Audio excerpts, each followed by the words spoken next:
What, so in Hollywood they didn't like what was going on? No. I feel this must have been associated with,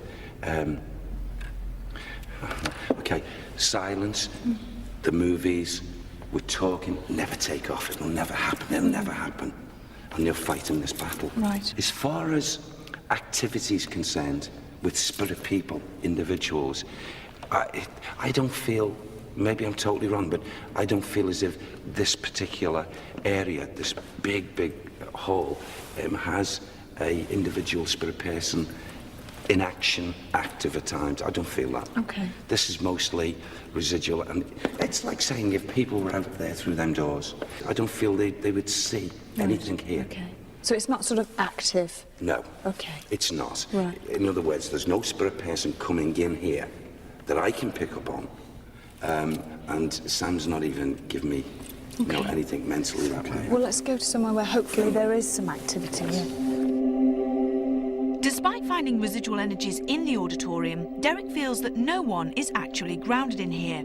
But could the same be said behind the scenes? Is Hollywood a home to only austere astrals, and are we about to encounter a mischievous spirit?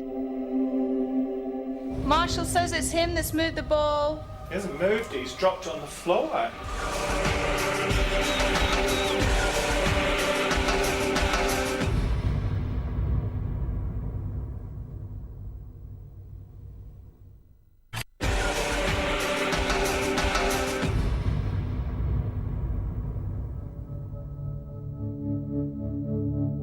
Most Haunted's American adventure continues with 24 hours amidst the film sets of Hollywood, and in a building that was once a playground to military servicemen and movie stars.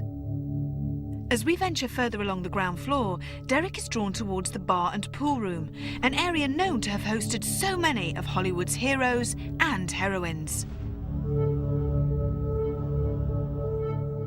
Sanity sits there. Sanity sits there. Comes in. By that doorway. Okay.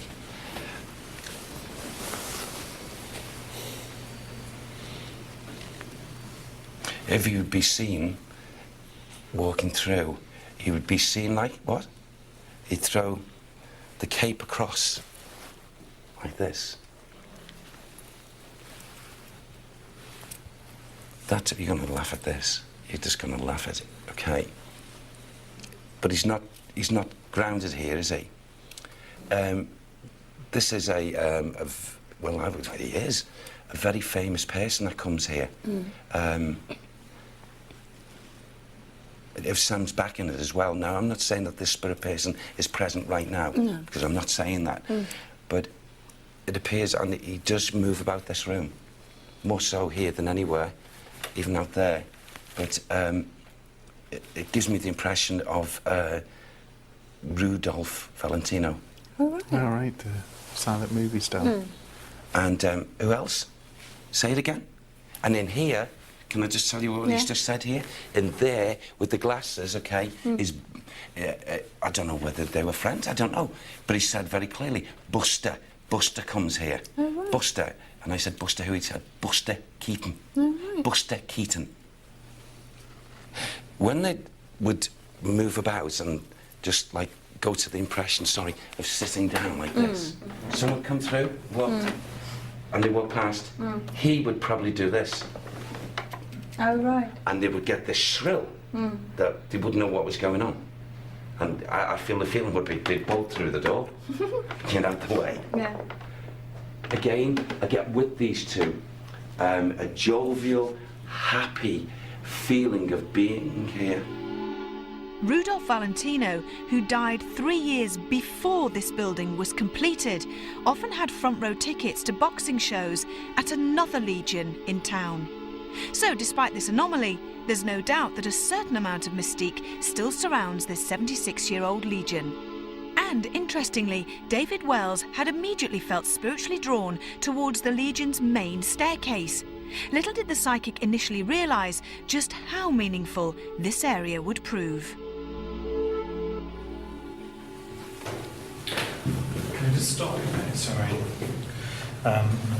There's someone really pestering me. A man really pestering me. Now, as soon as I came into the building earlier today, he was around the top.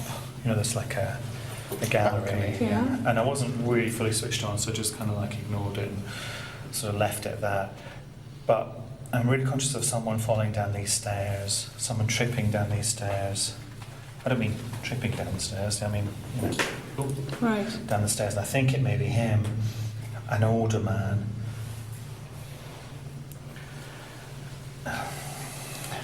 Kind of like a caretaker or a, I don't know what they call them, janitors or something. Janitor, they'd call it here. Yeah, someone who looked after the place and loved the place. And there is a great deal of sadness. And I think what's interesting about this one, it's very recent. Normally when we say the turn of the century, we're talking 1900s, but I'm talking 1999, 2000. I'm Really? talking this recent.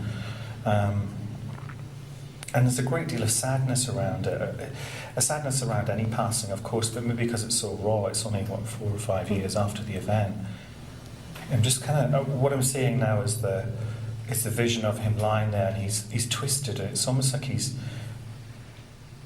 don't know if he's punctured a lung or something, there's blood around it in his mouth. He's fading in a consciousness. But I'm trying to lift him, if you know what I mean. I'm trying to get beyond, I'm trying to lift it so I can get a direct link with him, as opposed to what I'm seeing event-wise. I don't think I'm going to get it here, because I don't think this is his favourite place, because of the event that went on. I think it's exactly the same man that I saw upstairs. Right. What man upstairs? On the way in, when I first came in. Oh, right. I think it's the same man. But because of the trauma attached to this spot or around this area, I think he's going to be lighter if we go further up. So are you saying he had an accident here and survived, or he had an accident and died? He definitely died. He's crossed.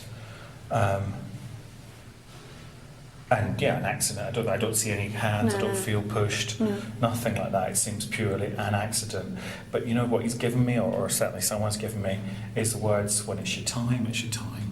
Right. Yeah, and it was kind of almost like that. Like he would have said, "When it's your time, it's your time." Mm-hmm. You know, he would be that philosophical about it. Okay.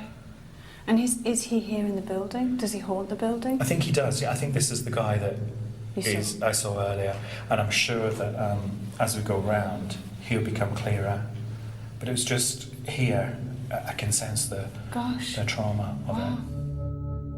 David's sensory description of a recent fatality on these stairs describes the tragic circumstances in which bar manager Marshall Wyatt lost his life in 2000.